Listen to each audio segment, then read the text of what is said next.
안녕하십니까. 2019년 10월 11일 제병목의 팩트 시작하겠습니다. 한겨레 21이 보도한 윤석열 검찰총장 관련 기사가 일파만파를 낳고 있습니다.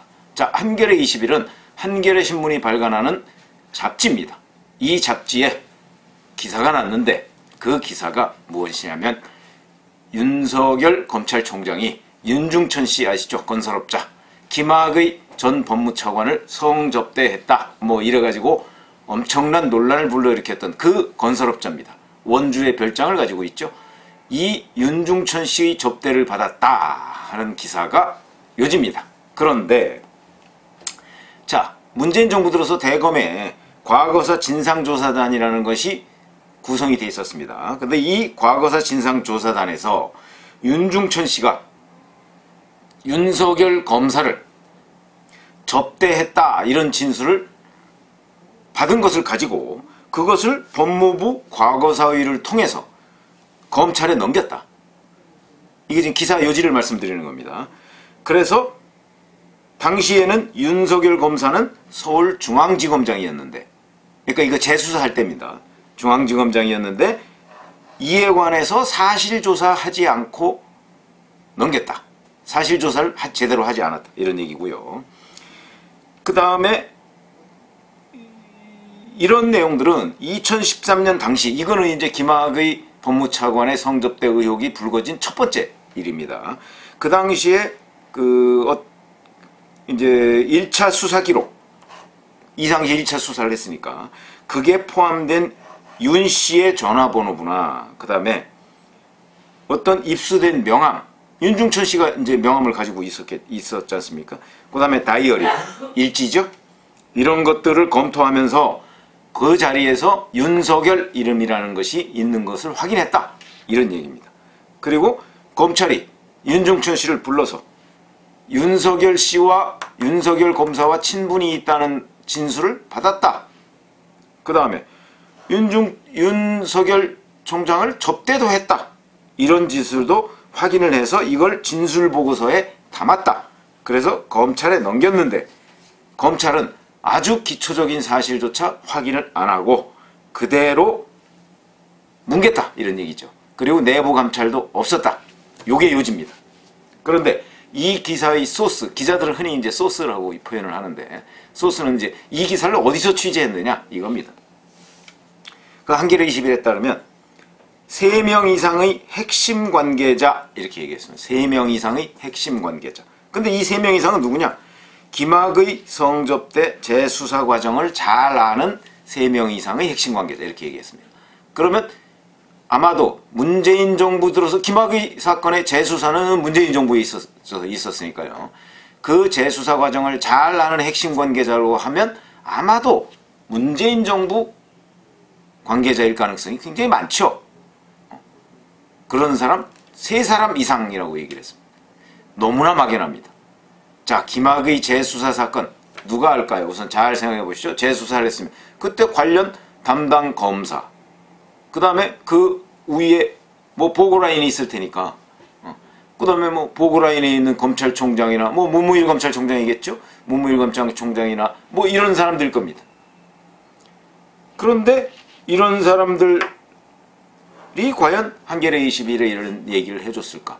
만약에 정말 이 취재가 정확하다면 이런 사람들한테 개별적으로 뭐 이렇게 그냥 잘 아는 3명 뭐 이렇게 얘기하지 말고 개별적으로 어떤 사람, 예를 들어서 뭐 이름은 안 밝히더라도 보고선상에 있는 사람이라든가 아니면 뭐 검찰 수사 관계를 뭐 어떻게 잘 아는 누구누구 좀 이렇게 약간 뭐 약간이라도 특정할 수 있는 사람, 이렇게 하지 않고 그냥 재수사 과정을 잘 아는 여권 핵심? 조금 막연합니다. 뭐 기자들이 그런 표현을 간혹 쓰기는 합니다만 좀 막연합니다. 그런 점에서 본다면 왜 제가 자꾸 이 말씀을 드리냐면 이걸 이제 윤석열 검찰총장은 완전 허위다. 법적 대응을 하겠다. 이런 식으로 얘기를 하는데, 자, 이게 정말 완전 허위라면 법정으로 넘어갈 거 아니겠습니까? 저도 이제 기자할 때 그런 소송을 많이 당해보기도 하고 뭐 이제 관찰해보기도 했는데, 그럴 경우에 기자가 면책이 되려면요, 기자가 이걸 사실로 믿을 만한 정도로 취재를 해야 됩니다. 그런데 이 기사에는 그런 노력이 나타나 있지 않습니다. 그냥 요 3명 이상의 핵심 관계자 말을 쭈루룩 전해놨습니다. 그래가지고서는 제가 보기엔, 제가 뭐 법관은 아닙니다만은, 제가 보기엔 아마도 이 쓴 기자는 면책하기가 좀 어려운 상황이다. 이런 생각이 듭니다. 왜 그러냐면, 자, 우선 이 기사 내용에 보면, 이 대검 과거사 진상조사단이 윤중천의 접대 진술, 이거를 검찰에 넘겼다고 했는데, 그렇게 되면 이 진상조사단 관계자, 적어도 그 사람의 입장이 공식적으로 있어야 될 것이고요. 그 다음에 윤중천 씨에 관해서도 어떤 식으로든 기자가 취재하려는 노력이 나타났어야 됩니다. 그 기사에. 뭐 전화를 했든지 안 받았다든가, 뭐 누굴 통해서 어떻게 했는데 어쩌다든가, 뭐 이런 것들이 나타나야 합니다. 전혀 안 나타나 있습니다. 그 다음에 그냥 단순히 뭐 핵심 관계자 뭐 이런 게 아니고, 그 다음에 진상조사단 있죠? 그럼 과거사위원회, 이 사람들도 뭔가 확인을 했을 가능성이 있습니다. 이 사람들한테 반론권을 줬어야 되고, 물론 이제 대검 윤석열 검찰총장 측에는 반론권을 주었는데 그때도 허위사실이다 이렇게 얘기를 했다고 합니다. 뭐 그 사실 뭐 그건 중요하지 않습니다. 자기네들이 최대한 이게 사실일 가능성이 높다는 정도의 그 완벽한 취재를 했다면 윤석열 검찰총장이 허위사실이라고 부인하는 것을 허위사실이라고 그러면 기사를 못 쓰느냐? 그건 아닙니다. 그러나 적어도 이 쓴 기자가 이것은 사실일 것이다 라는 확신을 가지고, 그 다음에 그 부분에 관해서 여기저기에 관련자들한테 취재를 해서 본인도 사실이라고 믿었을 때 면책이 됩니다. 이 기사에 그런 것이 안 보입니다. 그런 점에서 과연 이게 법정에 갔을 때 그 면책이 될 것인가 하는 부분에 대해서 저는 굉장히 의문부호를 찍고요. 관련해서 사실은 이제 김어준 씨 있죠. 뭐 요즘 뭐 여권의 실세다 뭐 이런 얘기가 나오기도 하는데, 김어준 씨도 자기는 이 사건이 나오기 훨씬 전부터 취재를 했다. 취재를 했는데 윤석열 검찰총장이 원주에 간 게 평생 단 한 번이다. 근데 여기에 간 건 아니다.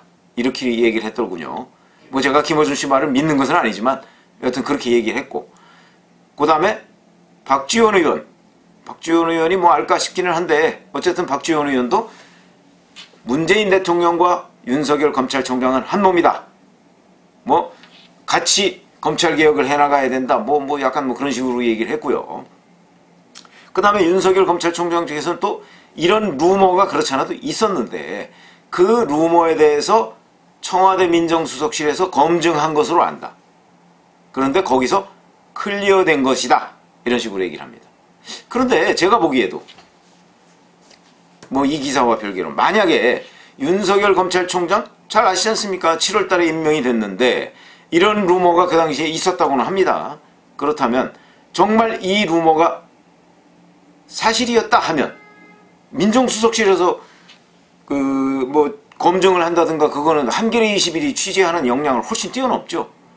근데 사실이었다면 그걸 그냥 덮어두고 윤석열 검찰총장을 문재인 대통령이 아무리 지명을 하고 임명을 하겠다고 해도 이 정도라면, 왜 그러냐면 만약에 그 사실이 있다면 윤석열 검찰총장 혼자 갔을 것 같지도 않고, 그 다음에 윤중천이라는 사람이 여전히 지금 있지 않습니까? 그러면 이게 과연 숨겨질까? 더군다나 만약에 그 자리에 윤석열 검찰총장이 갔다면 윤중천 씨가 지금 여러 가지 관련해서 뭐 수사도 받고 있고 뭐 이런데 윤중천 씨가 가만히 있을 리가 있겠습니까? 이걸 무기로 여권을 압박하겠죠. 내가 검찰총장 하나 날릴 수 있어. 그랬을 것 같은데, 그렇기 때문에 저는 청와대 민정수석실에서 만약에 윤석열 검찰총장이 정말 루머대로 그 원주 별장에 갔었다면 저는 윤석열 검찰총장은 임명이 안 됐을 것이다 이렇게 생각합니다. 왜 그러냐면 이게 나오는 건, 이게 백일화에 드러나는 것은 시간 문제죠. 그거 덮지 못합니다. 요새 같은 세상에. 더군다나 윤중천 씨, 김학의 전 법무차관 그 사건을 들여다보니까 윤중천 씨는 원주 별장에서 데려다가 같이 놀고 사진 찍고 뭐 이런 거 좋아하던데, 윤석열 검찰총장이 거기 갔으면 틀림없이 사진 찍혔을 거고 그 사진 지금 윤종철 씨가 복원하고 있을 것이고 윤종철 씨가 지금 이 어려운 국면에 처했는데 그걸 그대로 그냥 가지고 있다? 폭로 안 하고? 저는 그렇게 믿어지지가 않습니다. 그렇기 때문에 이 기사 자체를 제가 복원되는 기사 자체가 좀 불충분하고 충분히 확인을 안 한 상태에서 쓴 것으로 보이고 더군다나 지금 여권과 윤석열 검찰호가 이렇게 충돌하고 있는 국면에서 갑자기 친여 매체에서 이게 나왔다. 그것도 좀 의심스럽고 제가 뭐 그런 공작정치 뭐 이런 걸 뭐 믿는 건 아닙니다만은 좀 약간 기사가 보도가 된 시점이 좀 의심스럽고 여러 가지가 의심스럽다는 것이죠. 그런 점에서 본다면 자 저도 기자를 했지만 뭐 이런 잡지 또는 신문, 방송 이런 데에서 누구 특정인과 관련한 기사를 썼을 때 그거는 책임을 져야 됩니다. 그런 책임 반드시 져야 됩니다. 근데 그 책임 면책 아까 제가 말씀드렸죠. 기자가 정말 열심히 취재해서 사실이라고 믿을 때 보도를 해야 되는 것인데 이 기사는 저의 취재 경험으로 볼 때는 매우 불충분하다. 그런 점에서 한겨레 21과 윤석열 검찰총장 둘 중에 하나는 죽는 게임에 들어갔다. 그런데 제가 읽어보고 양쪽의 입장을 살펴보건대 한겨레 21이 감당하기에는 좀 벅차지 않을까 이렇게 생각을 합니다. 앞으로 이 문제 정치권뿐만 아니고 법정에서도 다툼이 될 테니까 그때까지도 한번 지켜보시고 어떻게 전개가 되는지 만약에 정말 한겨레 21에서 어떤 여권이 공작 같은 곳에 그런 것에 넘어가서 기사를 썼다면 그 부분에 대해서 엄중한 책임을 져야 할 것입니다. 감사합니다.